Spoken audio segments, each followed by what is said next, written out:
Come, let us meditate like a Jedi. This morning's 11th lesson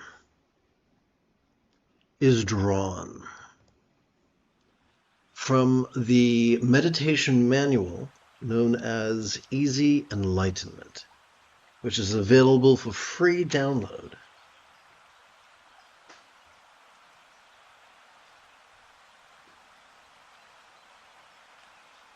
Whoops, having some problems here. Okay.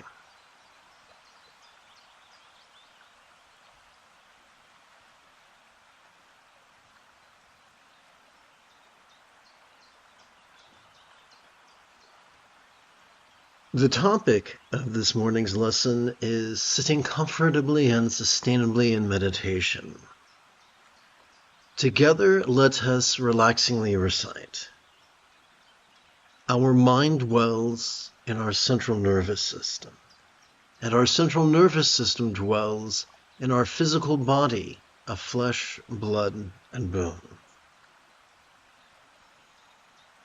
The advantage to this is that we could make subtle adjustments to the manner in which we sit, thus enhancing the duration and profundity of our practice of meditation. Let's see, it looks like a double space here. The Mahasiddhas, or great Buddhist yogis of India and Tibet, organized the sitting instructions in an outline known as the 7-point posture of Varochana. The first point concerns our legs. We could find a so-called Mexican yoga blanket online for about $20. We could fold it in such a manner as to approximate a 24 by 18-inch rectangle. Remember to wash it weekly, for the work of sitting could be sweaty business. It's posture.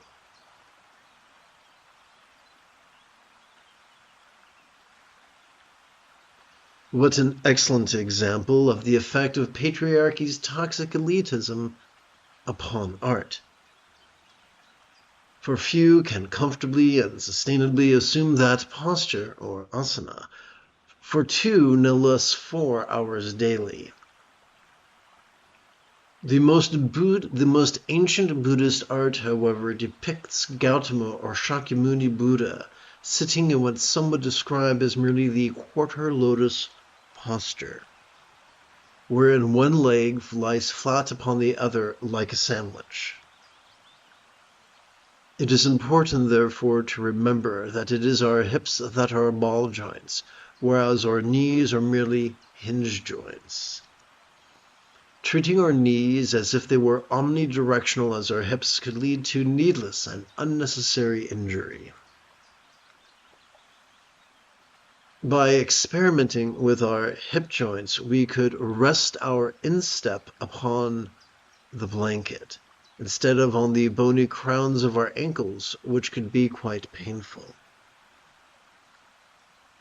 After a lifetime of sitting in chairs, the quarter lotus pose could feel like an impossibility. May we therefore remember not to force the posture. Once we have assumed a sustainable version let's try this again. Once we have assumed as sustainable a version of this posture as we can, though ungainly and asymmetric it might be, we could surrender to temporary imperfection. Sitting for as little as 5 minutes every 12 hours or so, for just a week or two, could allow time and gravity to work their so-called magic, as they return our bodies to a semblance of the flexibility we once enjoyed as children.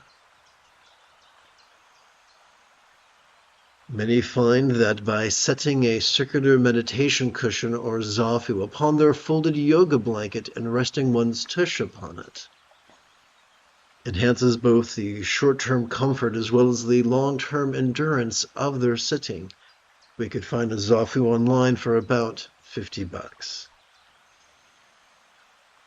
The better ones are filled with buckwheat hulls and have a side zipper through which we could add more hulls once the old ones have settled. The second point concerns our hands, which we explored in great detail in a previous chapter addressing Bengali crease counting. The third point concerns our spine, which with each inhalation we could generate a vertical traction between our tush, and the top of our head, as if we were pulling our head out of the warm, dark place we sometimes keep it. Simultaneously, we'll subtly thrust our hips forward reproductively.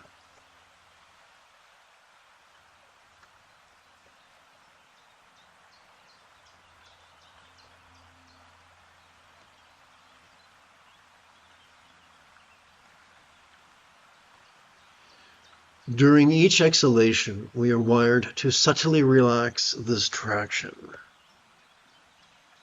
The fourth point concerns our shoulder blades or scapula. With each inhalation, the vertical traction of our spine could subtly open our shoulder blades. In a manner reminiscent of a hungry vulture spreading its wings to protect its meal from greedy competitors. Vultures are often referenced in Buddhist teachings as a reminder of the inevitability of the various forms of impermanence.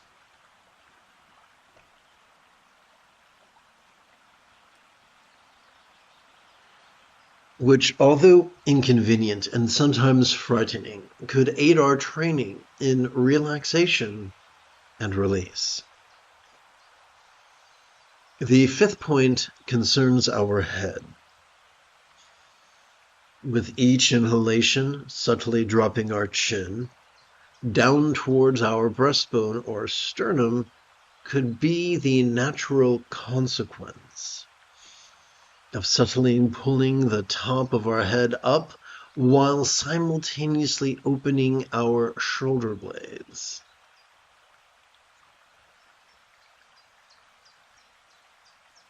The sixth point concerns our mouth. With each inhalation, our jaws could subtly part through, though lips remain sealed. And a subtle smile could pull at the corners of our lips, ascend through the apples of our cheeks, and perch upon the crow's feet of our eyes.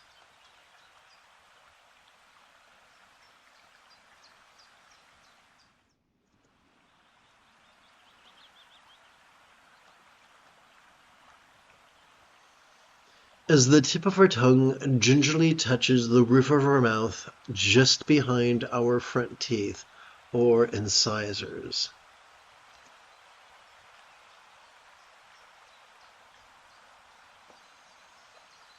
The seventh and final point concerns our gaze. Although some insist there are supernatural benefits to be had from staring at either the sky, the horizon, or even the tip of our nose. Our inhalation's subtle kinesiological momentum of spinal traction, scapular opening, and chin dropping strongly infer that pointing our face to a place on the floor about 1 or 2 meters before us is most natural and sustainable. Some squeeze their eyes tightly closed, some open wide their eyes as if in surprise, some hold their eyes at half-mast, while some their eyes gently close. May we exercise the courage to experiment and listen to our body's ever-changing needs. Yes, the 7-point posture of Avadocana can feel overwhelming. May we therefore give ourselves permission to have a learning curve. The secret to allowing our body to automatically assume this posture lies within our diaphragm. When we get out of our own way and allow its front edge to subtly pull in and down as we breathe in,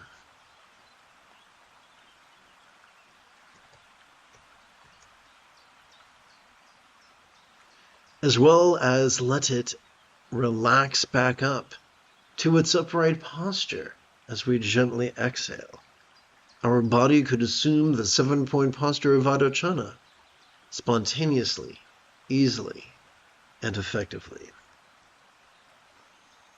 Like the archetype of Shakyamuni or Gautama the Buddha sitting in peace, may we too practice mindfulness and meditation.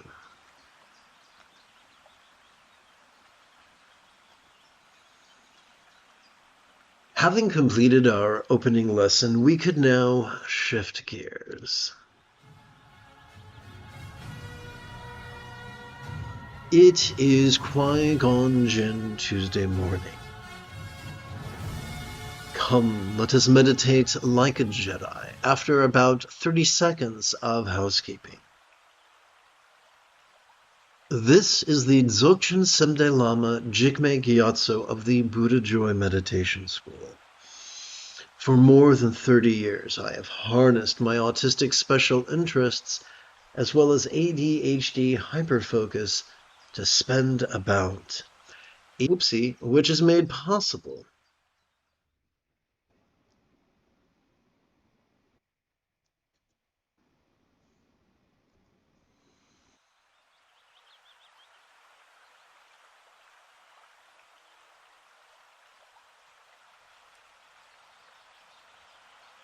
Welcome, my friends, to Meditate Like a Jedi, which is made possible due to the generosity of viewers just like you.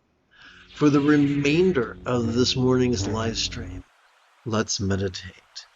I shall explain meditation concisely using these visual aids, which are also available for free download.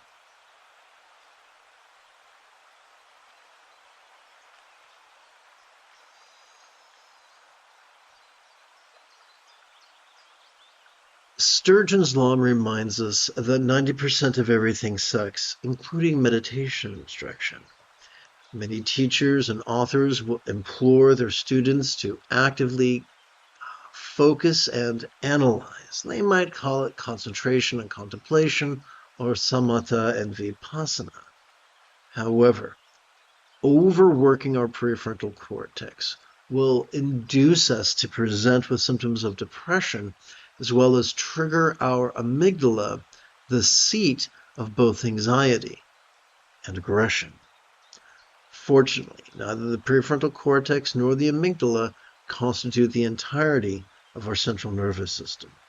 When we passively cooperate with both facets of our autonomic nervous system, also nicknamed by the ancients as our Buddha nature, we wind up calming the anxiety and aggression of our amygdala, as well as gently stimulating our anterior cingulate gyrus, which functions as the hub of our mirror neurons, the seat of empathy. So our job now is not to abuse the front of our brain, but to cooperate with our autonomic nervous system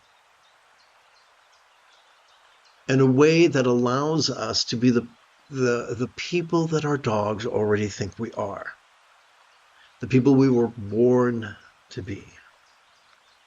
Sounds great. How do we do that?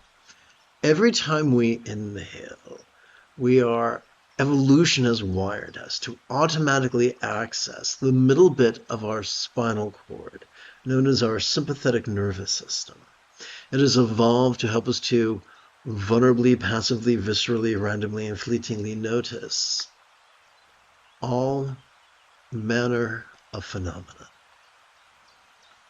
From the external to the internal, from the physical to the mental, from the pleasurable to the painful, from the interesting to the boring, from the glorious to the grotesque. We have evolved to notice mind's antics of perception, emotion, intention, cognition, recollection, and imagination. But what are we to do with that which we notice? Every time we exhale, we are wired by evolution to automatically access both end bits of our spinal cord, kind of like bookends on a shelf. Their fancy name is parasympathetic nervous system.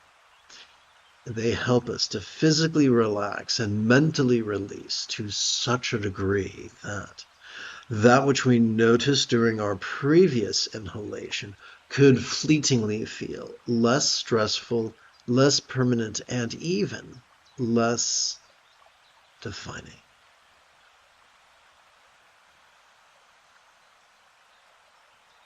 All complex life forms upon this planet have evolved to think symbolically. Perhaps that is why every group of humans uses figurative language. How does that apply to Buddhism? Every time we relax into our exhalation, whatever we noticed during our previous inhalation could fleetingly feel as non-graspable as a vast empty void. Well, what's a real-world example of a non-graspable vast empty void? How about the illusion of the infinite azure sky on a bright and beautiful cloudless morn, which, although could look tantalizing to the eye, feels non-graspable to the hand? That's a whole lot of words. Is there an easy way to apply them? Yes, there is. The essence of mindfulness is simply noticing mind's antics. The easiest way to do this, the easiest way to passively cooperate with the natural processes that make this happen, is for us to silently and mentally recite the demonstrative pronoun this.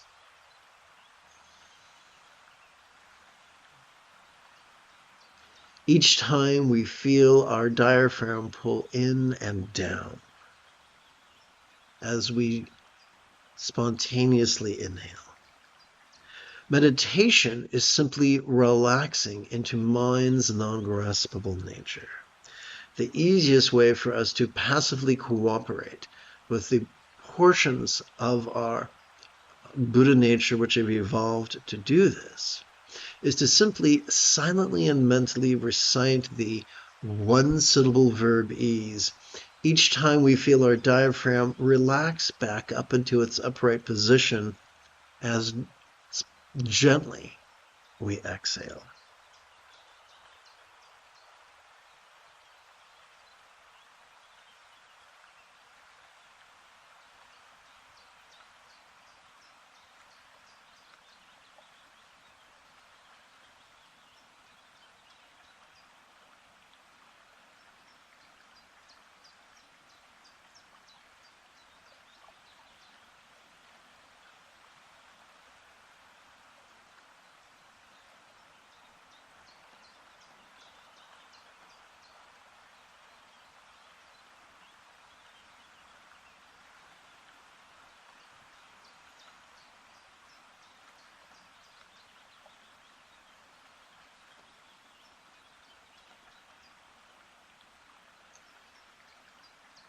If you are prone to arthritis, you may wish to adjust your legs once every 15 minutes or so. Good morning, Japa.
The easiest way for us to keep track of the next 12 inhalations is for us to use the tip of our right thumb to touch the 3 sets of creases found on all 4 of our right hand's fingers.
We could use the tip of our left thumb to touch the 3 sets of creases of each of the 4 fingers of our left hand, thus helping us keep track of 12 sets of 12 inhalations each for a total of 144.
The easiest way to keep track of our first effort to collect 144 inhalations is to rest the first knuckle at the base of our right index finger, palm the tip of our left index finger, palms up in our lap.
If you are prone to arthritis, you may wish to adjust your legs every 15 minutes or so.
You have taken your first step into a much larger world. Whoops, wrong button. Sorry about that.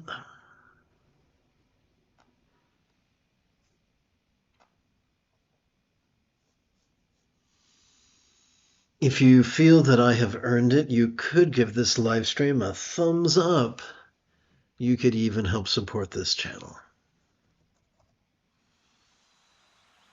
In about 11 hours, I would very much like to return to lead today's evening meditation class and group practice. And if you are as geeky as me, may the Force be with you always.